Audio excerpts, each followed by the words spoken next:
करता हूं कि वो हम सबका मार्गदर्शन करें। आदरणीय प्रधानमंत्री जी। नमस्कार जी। कोरोना के खिलाफ देश की लड़ाई में कई महत्वपूर्ण बिंदुओं पर आप सभी ने अपनी बात रखी।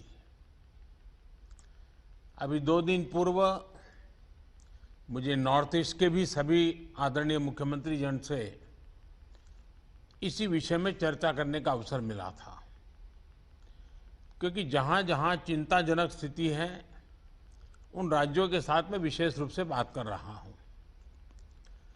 साथियों, बीते 1.5 साल में देश ने इतनी बड़ी महामारी से मुकाबला आपसी सहयोग और एकजुट प्रयासों से ही किया है। सभी राज्य सरकारों ने जिस तरह एक दूसरे से सीखने का प्रयास किया है, बेस्ट प्रैक्टिसेस को समझने का प्रयास किया है,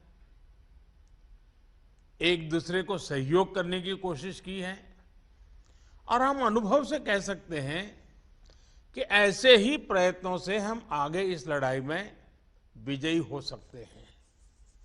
साथियों, आप सभी इस बात से परिचित हैं कि हम इस समय एक ऐसे मोड़ पर खड़े हैं जहां तीसरी लहर की आशंका लगातार जताई जा रही है। देश के अधिकांश राज्यों में केसेस की संख्या जिस तरह कम हुई थी, उसने कुछ राहत साइकोलॉजिकली फील होता था, कुछ राहत महसूस हो रही थी। विशेषज्ञ इस डाउनवर्ड ट्रेंड को देखकर उम्मीद भी कर रहे थे कि जल्द ही देश दूसरी लहर से पूरी तरह बाहर आ जाएगा। लेकिन कुछ राज्यों में केसेस की बढ़ती हुई संख्या अभी भी चिंताजनक बनी हुई है। साथियों, आज जितने राज्य, 6 राज्य आज हमारे साथ हैं, इस चर्चा में शामिल हुए हैं, पिछले हफ्ते के करीब 80% नए केसेस आप जो इन राज्यों में है उन्हीं राज्यों से आए हैं। 84% दुखद मौतें भी इन्हीं राज्यों में हुई है। शुरुआत में विशेषज्ञ ये मान रहे थे कि जहां से सेकेंड वेव की शुरुआत हुई थी, वहां स्थिति अन्य की तुलना में पहले नियंत्रण में होगी।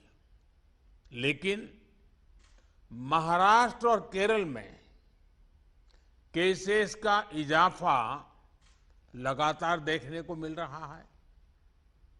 ये वाकई हम सबके लिए, देश के लिए एक गंभीर चिंता का विषय है। आप सब इससे परिचित हैं कि ऐसे ही ट्रेंड हमें सेकेंड वेव के पहले जनवरी फरवरी में भी देखने को मिले थे। इसलिए आशंका स्वाभाविक रूप से बढ़ जाती है कि अगर स्थिति नियंत्रण में नहीं आई तो मुश्किल हो सकती है। बहुत जरूरी है कि जिन राज्यों में केसेस बढ़ रहे हैं, उन्हें प्रोएक्टिव मेजर्स लेते हुए तीसरी लहर की किसी भी आशंका को रोकना होगा। साथियों, एक्सपर्ट्स बताते हैं कि लंबे समय तक लगातार केसेस बढ़ने से कोरोना के वायरस में म्यूटेशन की आशंका बढ़ जाती है, नए नए वेरिएंट्स का खतरा बढ़ जाता है। इसलिए तीसरी लहर को रोकने के लिए कोरोना के खिलाफ प्रभावी कदम उठाया जाना नितांत आवश्यक है। इस दिशा में स्ट्रैटेजी वही है जो आप अपने राज्यों में अपना चुके हैं, पूरे देश ने उसको लागू किया हुआ है और उसका एक अनुभव भी हमें है, जो आपके लिए भी टेस्टेड एंड प्रूवन मेथड है। टेस्ट, ट्रैक और ट्रीट और अब टीका। टेस्ट, ट्रैक, ट्रीट एंड टीका, इसी वैक्सीन की हमारी रणनीति फोकस करते हुए हमें आगे बढ़ना है।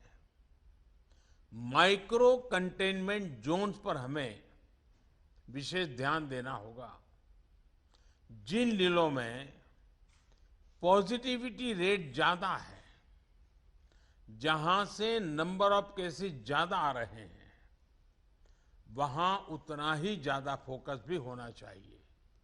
अभी जब मैं नॉर्थ ईस्ट के साथियों से बात कर रहा था तो एक बात उभर करके आई कि कुछ राज्यों ने लॉकडाउन ही नहीं किया, लेकिन माइक्रो कंटेनमेंट जोन पर बहुत बल दिया और उसके कारण वो स्थिति को संभाल पाए। टेस्टिंग में भी ऐसे जिलों पर विशेष ध्यान देते हुए पूरे प्रदेश में टेस्टिंग को ज्यादा से ज्यादा बढ़ाया जाना चाहिए। जिन जिलों में, जिन इलाकों में संक्रमण ज्यादा है, वहां वैक्सीन भी हमारे लिए एक स्ट्रैटेजिक टूल है।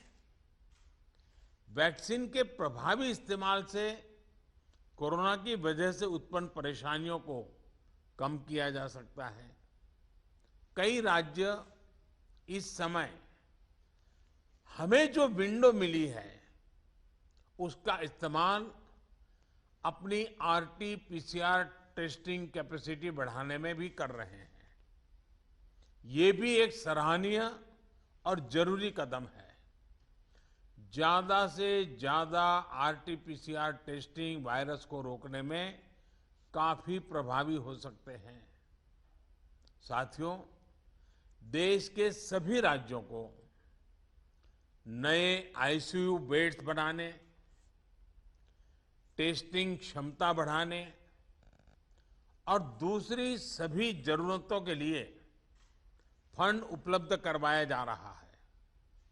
केंद्र सरकार ने हाल ही में 23,000 करोड़ 23,000 करोड़ रुपए से ज्यादा का इमरजेंसी कोविड रेस्पॉन्स पैकेज भी जारी किया है। मैं चाहूंगा कि इस